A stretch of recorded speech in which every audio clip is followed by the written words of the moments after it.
Depuis plus de 75 ans, le conflit israélo-palestinien déchire le Moyen-Orient. Mais derrière les discours officiels et médiatiques, une question dérange.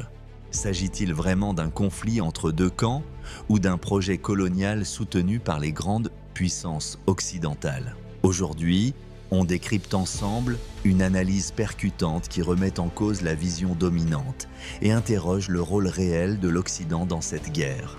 Un conflit colonial. Avant tout, cela défend une thèse forte. La situation en Palestine est celle d'une colonisation en cours. Israël n'est pas juste un État en conflit avec un voisin, mais une puissance coloniale qui cherche à expulser, dominer et fragmenter un peuple, les Palestiniens. Dès 1948, lors de la création de l'État d'Israël, environ 750 000 Palestiniens sont expulsés. C'est la Nakba, la catastrophe en arabe.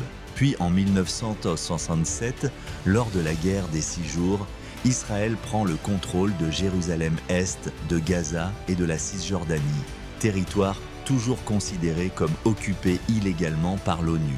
Depuis, les colonies s'étendent, les checkpoints se multiplient, les déplacements sont contrôlés et les ressources, comme l'eau, sont accaparées par les colons.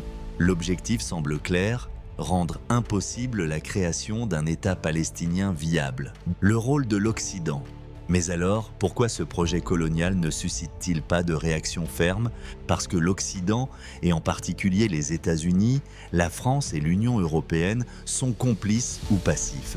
Dès le départ, les grandes puissances ont soutenu Israël, souvent pour des raisons géopolitiques.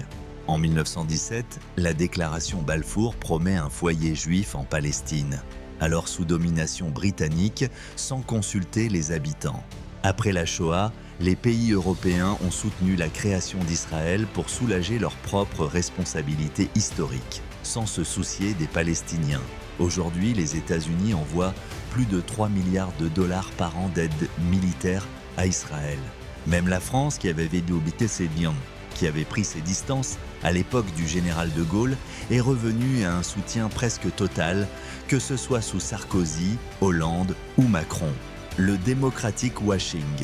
Une des grandes forces du discours israélien, c'est sa capacité à se présenter comme la seule démocratie du Moyen-Orient.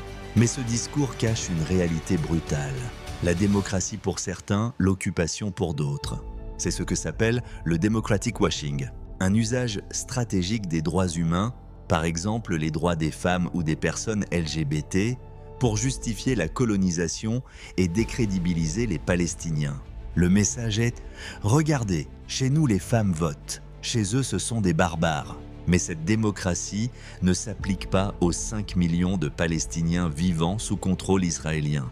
Ils n'ont pas le droit de vote, pas la liberté de mouvement, subissent la censure, les arrestations arbitraires, voire la torture. C'est une démocratie à géométrie variable qui ressemble plus à un régime d'apartheid, comme l'a reconnu Amnesty International et même l'ONU.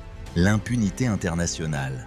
Malgré ces violations du droit international, Israël bénéficie d'une impunité quasi totale. Les résolutions de l'ONU s'accumulent, mais ne sont jamais appliquées. Pourquoi ? Parce que les pays occidentaux, notamment les membres permanents du Conseil de sécurité, bloquent toute sanction. Et surtout parce qu'ils continuent à fournir des armes, une couverture diplomatique et un soutien politique. Un ancien diplomate disait récemment « Si les pays occidentaux arrêtaient d'envoyer des armes, les bombardements cesseraient en 10 jours. » Une fracture nord-sud. Ce double standard alimente une fracture grandissante entre le nord et le sud. Les pays occidentaux soutiennent Israël alors que les pays du sud global, notamment en Afrique et en Amérique latine, dénoncent un projet colonial. Exemple marquant, l'Afrique du Sud a porté plainte contre Israël à la Cour internationale de justice pour génocide à Gaza en comparant la situation à l'apartheid qu'elle-même a vécue. Une escalade maîtrisée. Depuis octobre 2023, la situation s'est dramatiquement aggravée. À Gaza, les bombardements ont fait des dizaines de milliers de morts, des écoles et des hôpitaux ont été ciblés. En Cisjordanie, les colons, souvent armés, expulsent violemment les Palestiniens. Israël a même frappé le Liban, tuant un leader du Hezbollah et laisse entendre qu'il pourrait étendre le conflit régionalement. Le but ? reprendre la main diplomatiquement et faire taire les critiques en Europe et aux États-Unis. Conditionnement en soutien populaire. Une autre question soulevée dans le texte. Pourquoi la société israélienne soutient-elle massivement cette guerre ? Selon plusieurs sondages, 96% des Juifs israéliens soutiennent les opérations militaires. Cela s'explique par un conditionnement social très fort. L'école, les médias, l'armée façonnent une vision du monde où Israël est toujours menacé. Le service militaire est obligatoire et valorisé dès 18 ans. Résultat, une société militarisée convaincue que la guerre est la seule voie. Censure et liberté d'expression. Enfin, le texte dénonce la répression des voix critiques, y compris en Occident. Les universitaires, les journalistes ou les militants solidaires des Palestiniens sont accusés d'antisémitisme, interdits de parole, parfois même licenciés. Mais la répression la plus violente touche bien sûr les journalistes palestiniens. En 2023, plus de 100 journalistes ont été tués par l'armée israélienne, un chiffre sans précédent. Conclusion. Cette analyse pose une question fondamentale. Peut-on soutenir une démocratie qui n'applique pas le droit international ? Peut-on défendre les droits humains tout en armant une puissance occupante ? L'historien Aimé Césaire disait « La colonisation décivilise le colonisateur ». Et si aujourd'hui cette phrase s'adressait à nous, pays occidentaux, qui dénonçons les crimes ailleurs, mais les tolérons chez nos alliés ?